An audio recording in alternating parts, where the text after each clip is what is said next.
Welcome to a journey into the darkest recesses of history. Prepare yourself to delve into a world where justice wore a macabre mask and punishment was a spectacle of horror. From public executions to gruesome torture methods, we'll explore the darkest corners of this era and the punishments that instilled fear in the hearts of all. To truly grasp the horror of medieval punishments, we must first journey back in time. Imagine a world illuminated by flickering candlelight, where superstition and religion held sway over every aspect of life.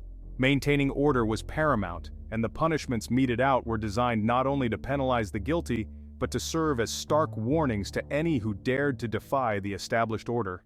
The punishments inflicted upon transgressors in the Middle Ages were not for the faint of heart.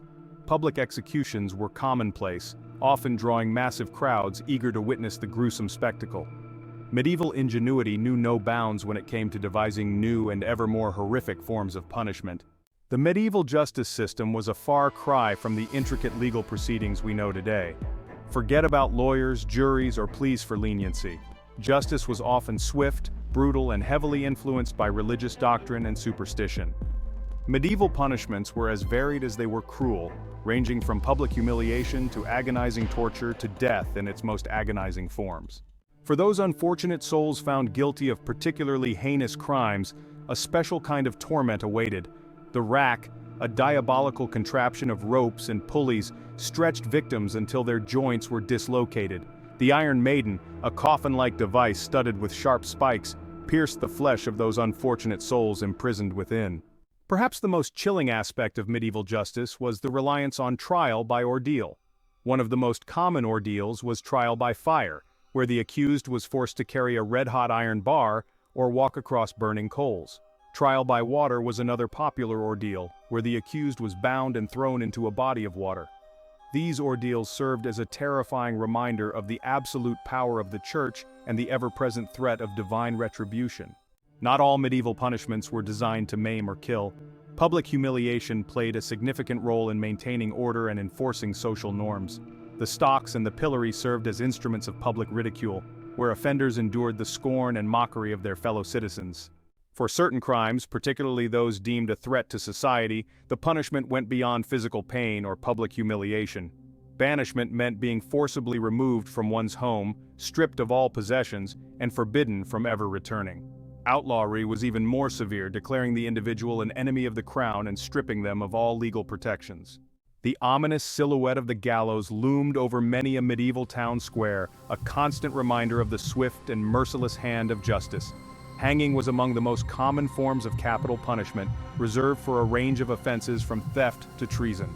For the spectators, the hanging served as a grim spectacle, a public display of the consequences of transgression. Reserved for the most heinous crimes, particularly treason against the crown, the punishment of being drawn and quartered was a spectacle of unimaginable cruelty. The condemned would be hanged almost to the point of death before being cut down and disemboweled. Finally, their body would be hacked into 4 pieces, each quarter often displayed in a different part of the kingdom. In the fire-lit heart of the Middle Ages, where religion held sway over every aspect of life, there was perhaps no fate more feared than being burned at the stake. The execution itself was a public spectacle, designed to inspire both terror and a perverse sense of righteousness. Burning at the stake was more than just a punishment. It was a ritual cleansing, a way to purge the world of those deemed a threat to the spiritual order. While fire and steel played their gruesome roles in the theater of medieval punishment, there existed other, less theatrical but equally terrifying methods of execution. Crushing, a slow and agonizing death, was one such method reserved for a variety of offenses. The slow, deliberate nature of this punishment served as a stark reminder of the absolute power of the law and the agonizing consequences of defiance. Section 5. Buried alive, interred in terror. Of all the terrifying punishments inflicted during the Middle Ages, perhaps none tapped into such primal fears as being buried alive.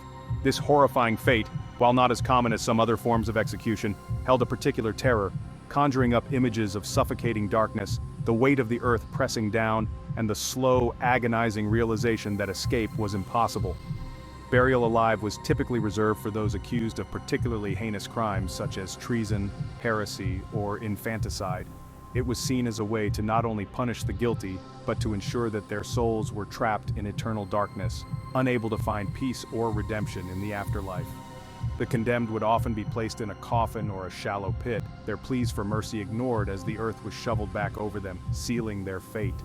The thought of being trapped in the cold, suffocating darkness, the weight of the earth pressing down, the air slowly being squeezed from their lungs, was a nightmare that haunted the imaginations of even the most hardened souls. Burial alive was a punishment that transcended the physical realm, tapping into the deepest fears of the human psyche. It served as a chilling reminder of the fragility of life, the ever-present threat of death, and the terrifying uncertainty of what lay beyond the veil. In the brutal symphony of medieval punishment, the breaking wheel played a particularly gruesome melody. Reserved for the most heinous criminals, this terrifying instrument inflicted a death so agonizing, so drawn out, that it transcended mere execution and entered the realm of pure, unadulterated torture. The condemned, stripped and bound, would be spread-eagled upon the wheel, their limbs secured to its spokes. What followed was a slow, methodical descent into unimaginable agony. The executioner, wielding a heavy iron bar, would systematically shatter the victim's bones, starting with the shins and forearms, working their way up towards the shoulders and hips. Each blow of the bar sent shards of bone through flesh, each strike accompanied by the sickening crunch of shattering limbs and the screams of the condemned, their cries echoing across the hushed crowd. But the true horror lay in the aftermath. The broken body, barely clinging to life, would then be woven onto the wheel, their shattered limbs intertwined between the spokes, left to die a slow, agonizing death from exposure, blood loss, or the mercy of a final crushing blow. The breaking wheel was a testament to the depths of cruelty that humanity could plumb when seeking to punish and deter. It was a spectacle designed to inspire terror, a gruesome warning to any who dared challenge the established order. The depths of human ingenuity in inflicting pain knew few bounds in the Middle Ages. The Judas cradle stands as a chilling testament to this grim truth. Its design preyed upon the most basic human instincts. The cradle consisted of a pyramid-shaped frame, its apex honed to a sharp point. The condemned would be lowered onto this point, their weight slowly impaling them. The agony was excruciating, designed to break both body and spirit. Executioners varied the pressure, adding weights to prolong the torment. The psychological torture was as potent as the physical. Suspended naked and vulnerable, the condemned faced unimaginable pain and humiliation. The Judas cradle was a tool of terror, extracting confessions and punishing dissent. It was a testament to the darkest impulses of the human heart. In the hushed confines of medieval torture chambers, certain instruments were designed not only to inflict pain, but to silence dissent. The pair of anguish, a particularly insidious device, targeted those who dared speak out against authority, transforming their words into instruments of their own suffering. This fiendish contraption, as its name suggests, resembled a pear, but its smooth metallic exterior belied the horrors it contained. The pear consisted of several segments, held together by a screw mechanism. Once inserted into the victim's mouth, vagina, or anus, the screw would be slowly tightened, forcing the segments to expand with excruciating force. The pain was unimaginable, tearing flesh, shattering bones, and silencing any cries of defiance. The pear was often used on those accused of heresy, blasphemy, or spreading seditious rumors.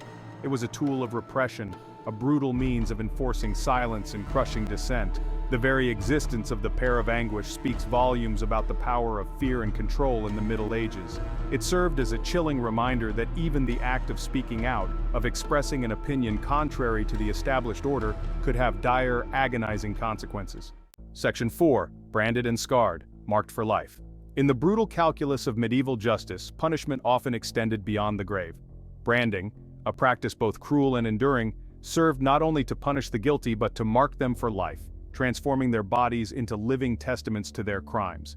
The branding iron, a simple yet effective tool, was heated over an open flame until it glowed red hot. The condemned, their skin exposed, would then be held down as the searing metal was pressed into their flesh, the smell of burning hair and flesh filling the air. The pain was excruciating, the experience dehumanizing, but the true cruelty lay in the permanence of the mark. Branded criminals bore the physical evidence of their crimes for all to see, a constant reminder of their transgression, a barrier to reintegration into society. The marks themselves varied depending on the crime. Thieves might be branded on the hand, adulterers on the forehead, and traitors on the cheek. These brands served as a crude form of social control, identifying criminals and ostracizing them from the community. Branding was a punishment that followed its victims to the grave and beyond. It was a chilling reminder that in the eyes of medieval society, some crimes were so severe that their mark, both physical and societal, was meant to last an eternity. Section 5. The Pillory of Pain, Public Humiliation and Torment. The pillory, a familiar sight in any medieval town square, served as a stage for public humiliation and a stark warning to any who dared transgress the laws of the land. This instrument of punishment, although not always fatal, could inflict both physical and psychological torment, leaving its victims scarred and ostracized. The pillory itself consisted of a wooden frame with holes for securing the head and hands. The condemned would be locked in place, their alleged crimes announced to the assembled crowd. What followed was often a barrage of insults, jeers, and projectiles hurled by the assembled throng. Rotten fruit, vegetables, stones, even excrement would rain down upon the helpless victim, the air thick with their cries of pain and humiliation. The duration of their ordeal varied depending on the severity of their offense, but even a few hours in the pillory could leave lasting physical and emotional scars. Beyond the physical pain, the pillory inflicted a special kind of social death. Public humiliation was a powerful tool in the hands of medieval authorities, a way to shame the guilty, enforce conformity, and remind everyone of the price of transgression. The pillory served as a stage where justice and entertainment intertwined, a grim spectacle that underscored the precarious balance of power in medieval society. Imagine for a moment living in a world where the shadow of the gallows stretched across every aspect of life. The medieval mind, steeped in religious doctrine and constantly reminded of the fragility of existence, viewed justice and punishment through a vastly different lens than we do today. For the common folk, life was a precarious balance between obedience and transgression. The threat of punishment, swift and merciless, hung over every decision, every action, every whispered word. To steal a loaf of bread, to speak ill of a lord, to question the authority of the church, these were not mere misdemeanors but acts of defiance that could have dire, even fatal consequences. The pervasiveness of violence in medieval society further amplified this atmosphere of fear. Public executions were not just isolated events, but communal gatherings, grim spectacles that drew crowds eager to witness the brutal reality of transgression. The sights, the sounds, the very smell of death lingered long after the condemned had breathed their last, seeping into the collective consciousness of the community. In such an environment, conformity became a survival mechanism.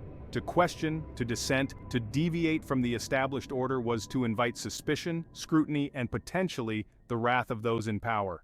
The fear of punishment, both earthly and divine, permeated every aspect of medieval life, shaping thoughts, actions, and ultimately, the very fabric of society.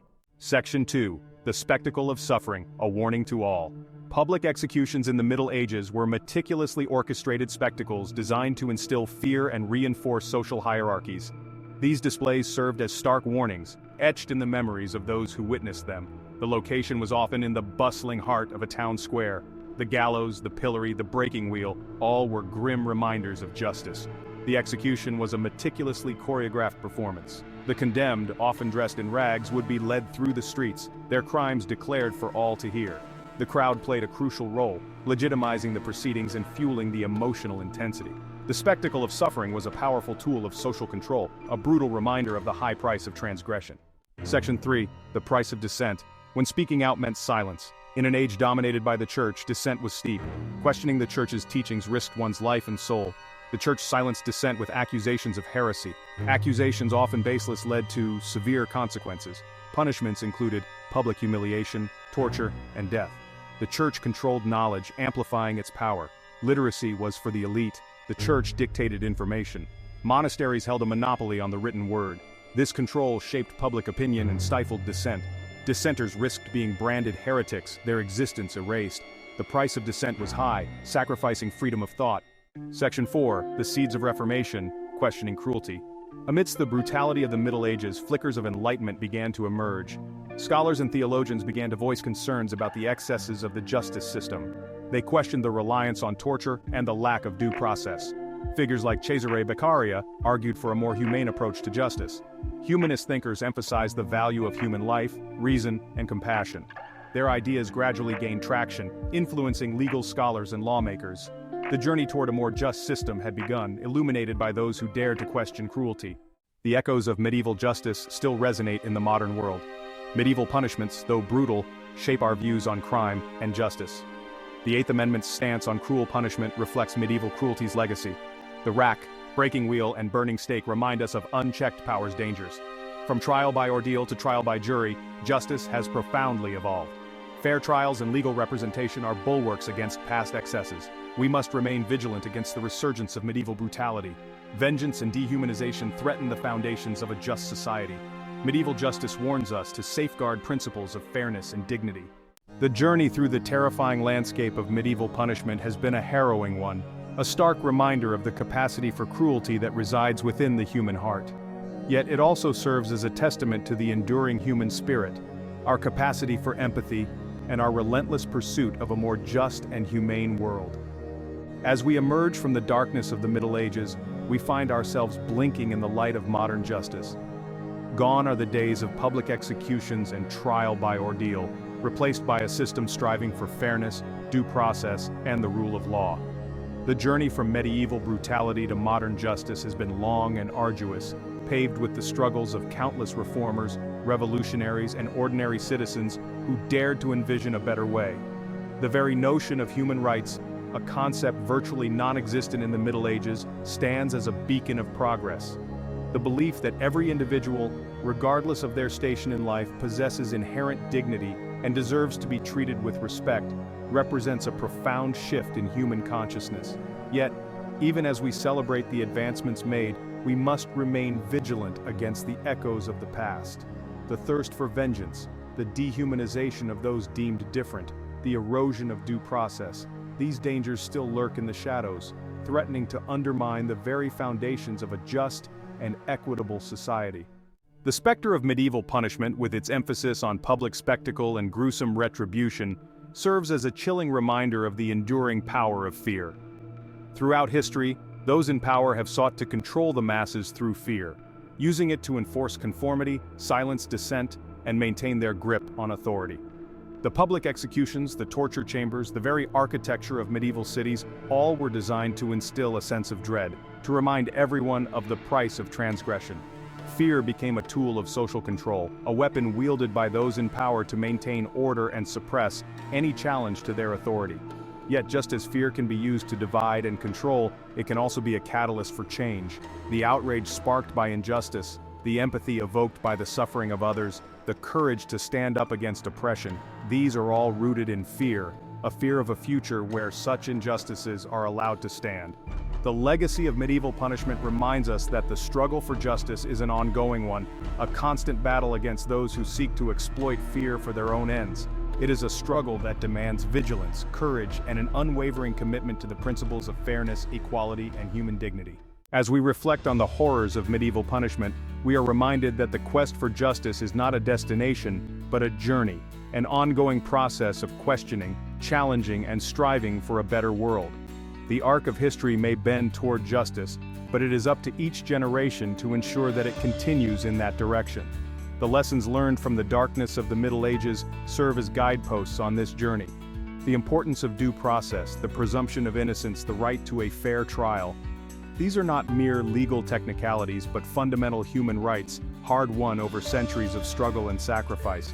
The pursuit of justice requires more than just laws and institutions. It demands a fundamental shift in human consciousness.